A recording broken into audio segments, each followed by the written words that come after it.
Right, I've got more of a tier 1 civilian skill for you. Right, you could perform it totally solo pad, on a bag, on a bob, or with partners. Basically, you want to ask yourself, when you're training in the gym and when you're combatively and you're striking pads and you're doing drills,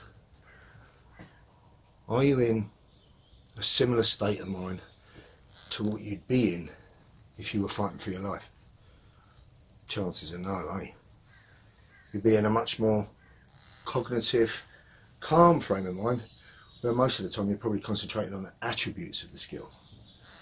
Now, the gross motor is simple, and once they're installed, they're installed. So if you've got a battle plan such as blitzkrieg, strike, attach, continue till it's finished, you've got that down pat, as you all should have. Now's the time to really start adding the attitude to it. So for people that find that difficult, you might act as if, just muster as much aggression as you can as you do the drill on the pads. So show me what you think somebody explosively aggressive would look like, and then you'll start to dome the characteristics of it. That's one way. You need to go further than that. So this is a book, blatant plug, it's not really. This is a book that I wrote some years ago, Psy Com, and it relates to understanding combative psychology and how to implement neural based learning strategies in order to submerge the physicality of the physical skill with the emotional content, right? So any of you that have got the online streaming program, go to this. It's a PDF, you can print it off. If you get a problem with printing it off because there's a password, it's Neil, it's lowercase N-E-I-L, just put that in and you can print it off. I recommend you print it off.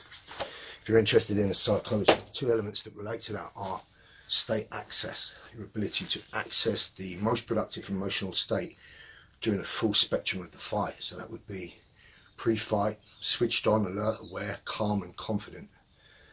And as your amygdala triggers any kind of threat stress, in control, breathing, then the second that you need to engage in a preemptive sense, just an immediate explosion, an access of explosive aggression. It's a cold clinical aggression that you are managing, you are in control of, not red mist, just an explosion of aggression. So if you imagine maximum violence at 10, you're going from 0 to 12 and through the subject. That's the thinking. That would look, if that was intentful, because your fucking life depended on it, extremely aggressive, demonstratively aggressive, whereby you would just hit a switch and it would be absolute focus, tenacious resolve through the enemy. So there's a series of drills that you can do.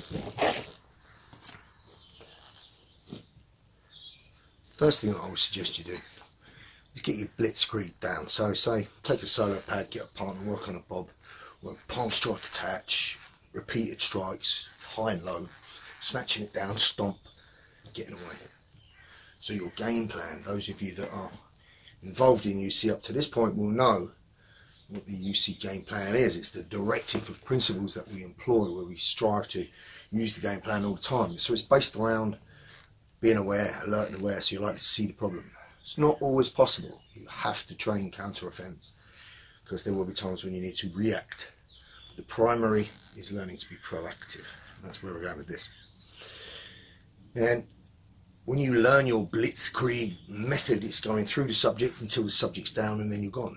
And that might employ any level of violence between 5 and 10.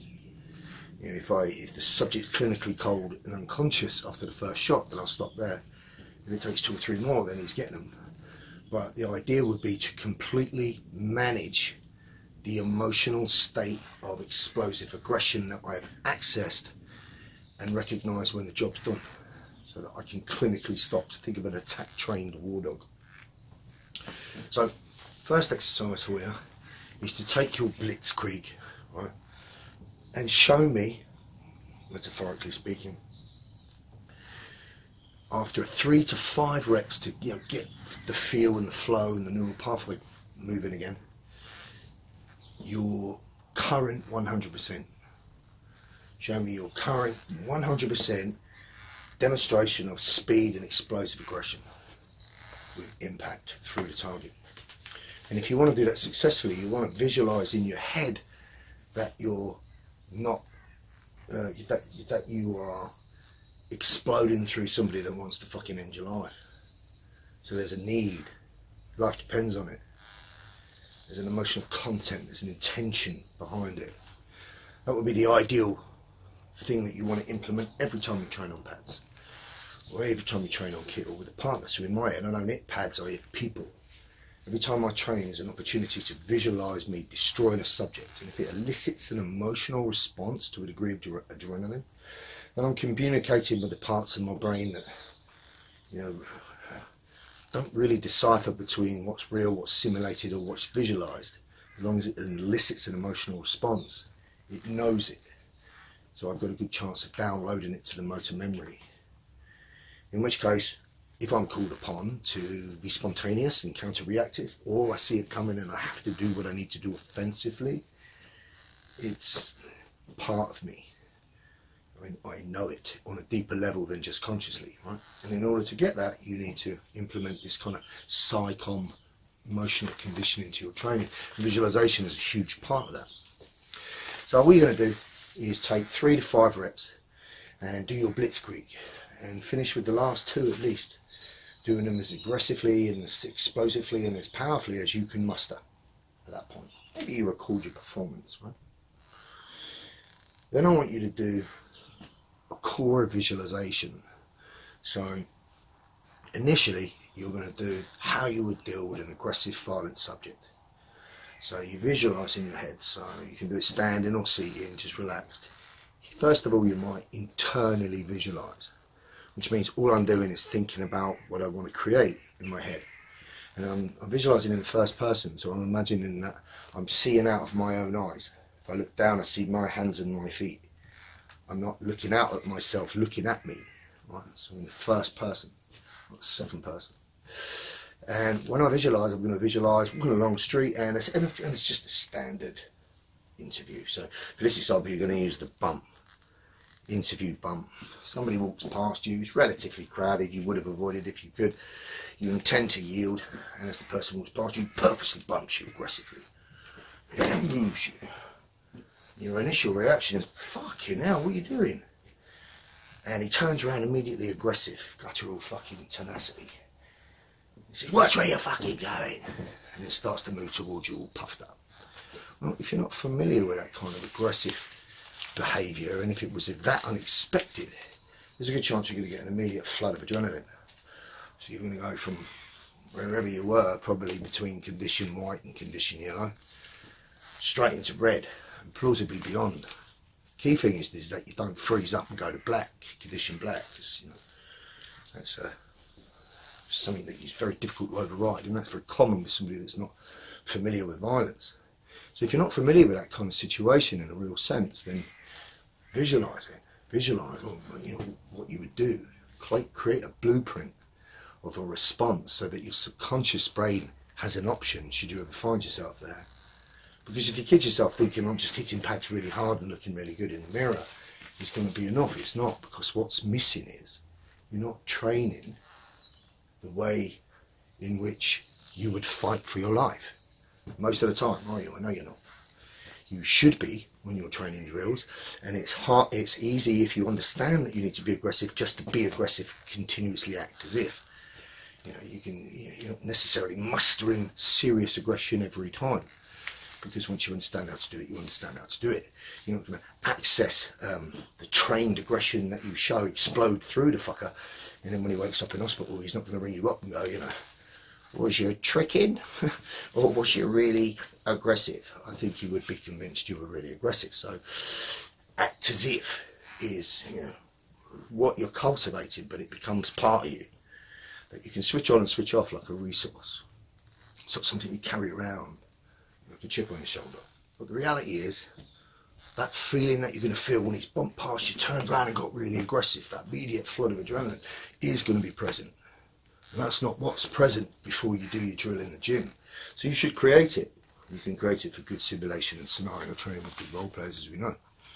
But here I'm giving you a solo exercise, so you can work it on a bit of kit.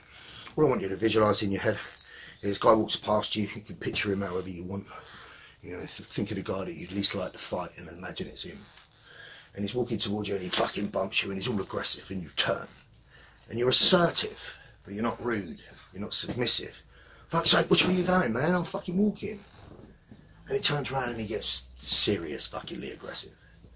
So he takes your assertive response as picking up the gauntlet that he's just thrown. And he's game. Imagine in that moment when you realise that your hands had to come up as he's coming forward aggressively, well, that's the moment you need that first strike of your blitzkrieg. That's your preemptive strike that you've been working on the pads, and that's where you need it. So are you sure that it's up to scratch under those stressful conditions? And if not, why not? And this is a good way to make it so. And you need to imagine that in this case, this is one tough bastard. I hit him with a solid shot in the head, reach for him for attachment, and he's just staggered. He's just looking at me. So I hit him again and again and again and again. I'm grabbing, knee snatch and stomp. It's down, it's done. Imagine seeing what I would see, hearing what I would hear, feeling what I would feel. And I would try and muster that feeling. Really try and bring that to a summit. And then I'd double it again in my head. So I really elicit that emotional state change, even though I'm just internally visualising. And that's one way in which you might get familiar with the script you're going to use. As soon as you're familiar with the script that you're going to use, go to a piece of kit. It could be a bob on a wall, it could be a bag, it could be a solo pad, and repeat your visualisation.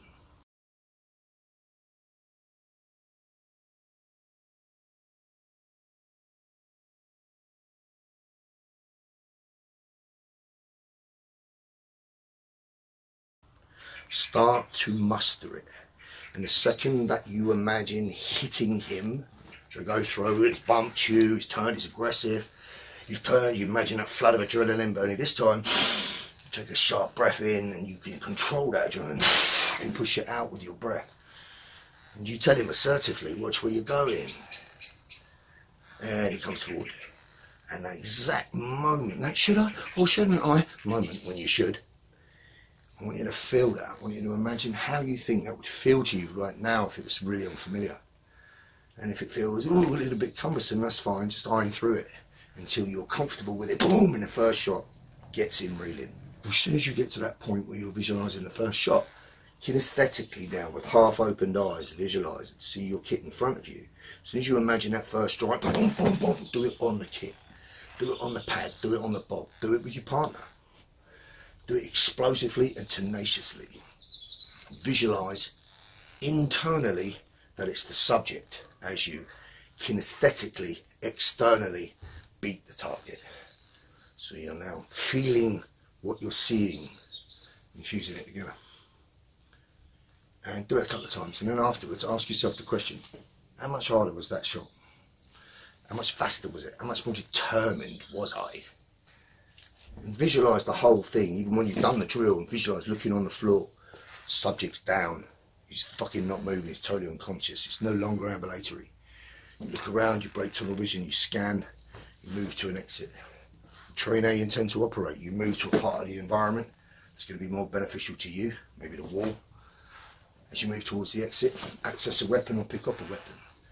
Imagining that you may need to escalate the level of that violence if a further threat comes along. If not, put the tool away and get moving. Constantly in any fight dynamic, you want to be winning from the first thing you're doing. And as you're doing everything, it should build upon itself till you get to the point where you are just getting to a better and better and better position to dominate this fight dynamic and get yourself free, get yourself clear and safe. So, visualization.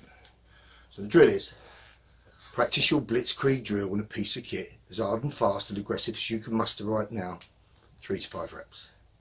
Then visualize the walk by bump. It's a classic interview. Walks by, boom, bumps you. Turns around, you're fucking assertive, goes off his head. So imagine the whole thing. If you know aggressive body language and behaviour, he'd be puffing up, he'd be talking shit, he'd be swearing, profanity, and then drop down to single syllables. He'd become monosyllabic and then he'd come forward. Imagine the whole thing. And imagine that preachy preemptive shot hits him just at the right time. You grab him, you beat him down.